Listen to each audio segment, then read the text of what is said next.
Hello everyone, welcome to Sanmarga classes. 20ನೇ ಪ್ರಶ್ನೆ, ಅಹೋಮ್ ರಾಜಮನೆತನ, ಮೊಘಲರು ಮತ್ತು ಮರಾಠರು ಎಂಬಂತಹ ಚಾಪ್ಟರ್ ಇಂದ ಸಾಹಿತ್ಯಕ್ಕೆ ಮೊಘಲರ ಕೊಡುಗೆಯನ್ನ ತಿಳಿಸಿ ಅಂತ ಕೇಳ್ತಾ ಇದ್ದಾರೆ. ಸಾಹಿತ್ಯಕ್ಕೆ ಮೊಘಲರ ಕೊಡುಗೆಯನ್ನ ತಿಳಿಸಿ. ಓಕೆ, ಮೊಘಲ್ ಕಾಲದಲ್ಲಿ ಪರ್ಷಿಯನ್, ಅರೇಬಿಕ್, ಟರ್ಕಿಶ್, ಹಿಂದಿ ಮತ್ತು ಸಂಸ್ಕೃತ ಭಾಷೆಗಳಲ್ಲೂ ಕೂಡ ಅನೇಕ ಕೃತಿಗಳ ರಚನೆ ಆಗುತ್ತೆ. ಓಕೆನಾ.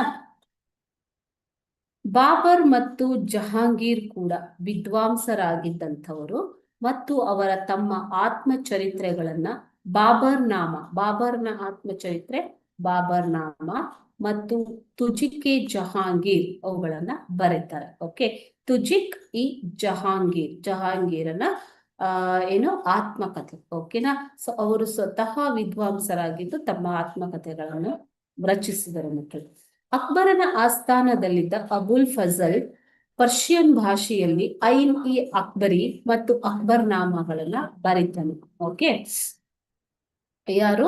ಅಬುಲ್ ಫಜಲ್. ಈತನು ಐನ್-ಇ-ಅಕ್ಬರಿ ಮತ್ತು ಅಕ್ಬರ್ ನಾಮ, ಪರ್ಷಿಯನ್ ಭಾಷೆಯಲ್ಲಿ ಐನ್-ಇ-ಅಕ್ಬರಿ ಮತ್ತು ಅಕ್ಬರ್ ನಾಮಗಳನ್ನು ರಚಿಸಿದನು.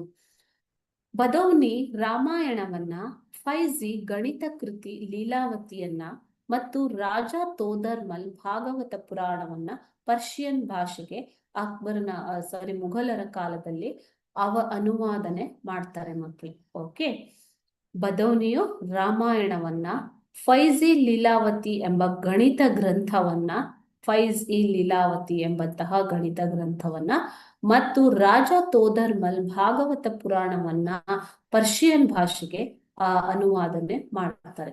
ತುಳಸಿದಾಸರಿಂದ ರಾಮಚರಿತ ಮಾನಸ, ಸೂರ್ದಾಸರ ಸುರ್ಸಾಗರ್ ಇವು ಈ ಕಾಲದ ಮೇರು ಕೃತಿಗಳಾಗಿ ರಚಿಸಲ್ಪಡ್ತವೆ ಮಕ್ಕಳೇ. ಓಕೆ, ಸೊ ಈ ರೀತಿಯಾಗಿ ಮೊಘಲರು ಸಾಹಿತ್ಯಕ್ಕೂ ಕೂಡ ಅಗಾಧವಾದ ಕೊಡುಗೆಯನ್ನ ನೀಡ್ತಾರೆ. Thank you.